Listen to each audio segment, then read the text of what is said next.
呢個我影下先得唔得？得，攞到啊！咦，鵝煲，豉油鵝煲啊！又睇下呢個先。呢隻係雞係嘛，師傅？排骨，哦，排骨，唔好意思啊。雞係用瓦煲嘅。哇，原來追咩食材都用咩煲都有。大家好啊！今日嘅開場白我哋直接廢話少講，肇慶2.0，我哋嚟啦。上次嘅肇慶1.0啊，我哋簡直係意猶未盡啦。咁今次我哋係會去到肇慶嘅四會同埋鼎湖，咁就繼續期待一下有啲乜嘢驚喜先。OK， 好啦，肇慶嘅朋友，我哋又見面啦 ，Let's go，Let's go。OK，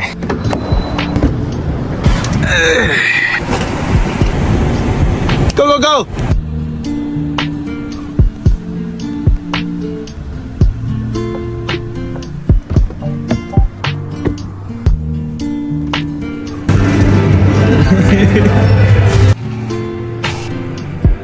Thank you。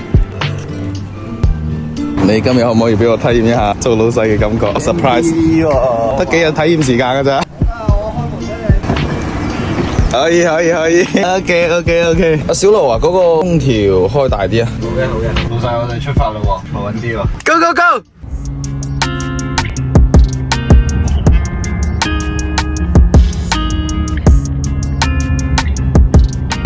好啦，咁就今次嘅肇慶2.0，由呢個陰雨綿綿嘅天氣開展啦。咁我哋今日要翻牌嘅呢個飯店呢，應該又係呢啲樓下附近。呢一期嘅飯店係我覺得係一個相當之野味嘅一個飯店啊，因為我睇佢嘅主要嘅招牌菜呢，都係各種煲仔菜啊，追起身嘅菜呢，就相當之野味嘅。就喺呢度啦，好似有啲熱鬧喎。我哋可以睇得出，依然又係一個懷舊風社區大排檔啊，仲係拉鐵閘嘅大排檔啊。隔籬呢個髮廊呢碌燈都好耐冇見過，正經營業嚟。到啦！哇，真係熱鬧，好似已經覺得有啲香。你慢啲都冇位坐啊，真係。攞個豬手煲、雞腎煲，仲有咩煲好食啲啊？排骨煲啦，排骨煲咯。酸菜鵝煲、豉油黃鵝煲，你喜歡？豉油黃鵝煲好似正啲喎。豉油黃鵝煲咯，你2個人呐？對啊，2個人啊。差不多了，4個菜4個煲，就這樣啦，好吧？就咁先啦。哇，真係好熱鬧，好熱鬧，講嘢都要抹盡喉嚨啊，好嘈啊！但係呢啲氛圍下邊食飯咧都係開胃啲嘅。基本嚟呢度就係點呢啲煲仔菜，基本上每一圍都係有過呢啲鐵煲。首先單場嘅呢個鐵煲啫排骨58蚊，跟住嚟到呢個好緊張嘅時候啦，呢度應該係佢哋嘅鐵煲啫主場啦。都係黃㗎啦，你咁快嘅？又拍咗呢個鏡頭先，又嚟一個，已經都唔需要形容詞啊！你哋睇下呢個畫面。咁第二個上嚟嘅呢個就係呢度嘅招牌鐵煲啫豬手，相當之香，55蚊，哇，好香啊！不如試一嚿先嚟，我已經忍唔住啦。相當 Q 彈，呢個食完我俾到你哋一個反饋嘅就係絕對要點嘅一道菜。我哋大膽啲入嚟睇下先，我哋令佢嚟感受一下佢呢個新鮮出爐嘅鐵煲啫菜。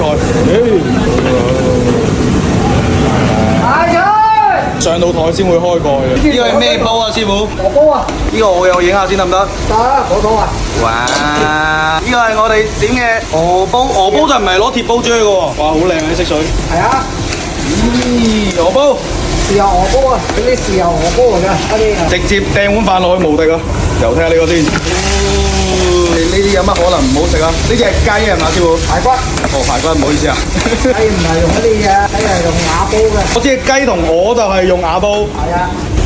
原來追咩食材用咩煲都有。上到去。14啊！14係我哋嘅應該。嚟跟住先，又嚟啊！接反跑今次。呢個瓦煲。哇！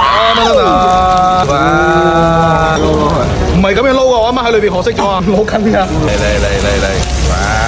真係正，拉近啲俾你飄一飄先。呢個豉油黃鵝煲55蚊，又去上過啦。仲有個筍球啊，師傅我哋。筍球新鮮不凍先正㗎。要遮到佢收汁係嘛？係啊。OK， 有上啦。雞腎，起身，得。我哋2次遮，運用新知識，一定要咁樣揦，係啦，嗰啲香味真係撲面而嚟啊！咁呢個又係呢度嘅招牌啫腎球煲55蚊，啫大合集，走流程嚟，食佢！咦，我真係正呢個豬手，而且啊，大家一定要齊食，嚟，全部擘大口。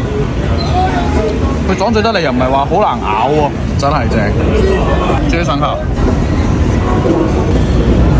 咦，我都正啊！豉油黃鵝煲嚟，已經追到係焦香啊！上面呢塊皮已經燶燶地嘅嗰種焦香啊！好啦，到我追排骨啦，嚟追排骨乾身咗呢個可以可點可不點。可能呢個追做法排骨唔係好 match 啊 ！MVP 毫無疑問，豬手。只要你哋每次見到我攞筋開始食飯不餸咧，你哋就知道呢度嘅菜有幾野味。筷子已經係冇咩用，都算強噶啦。就快速點評一下先，唔阻住阿姨佢哋收視啊。其實今日選擇呢一間店之前咧，我係唔知道原來咁熱鬧噶，而且我哋今日係工作日喎，工作日嘅中午都係坐滿晒人，而且呢度佢同我哋以往食過嘅嗰啲啫煲係有些少唔同，食咩食材咧係攞咩煲嚟啫，鐵煲啫嘅，我真係第一次見。呢一檔係唔係老字號，唔需要強調啦。我哋就抬頭睇下佢嘅裝修，睇下佢嘅天花板，睇下佢嘅吊線，睇下佢個月光纖倉埋單埋單，打包，仲有隻招財狗喺度。係啊，有隻招財狗啊。呢隻咪係咯。哇，你哋呢度啲街磚都咁有歷史痕跡嘅。40年啊！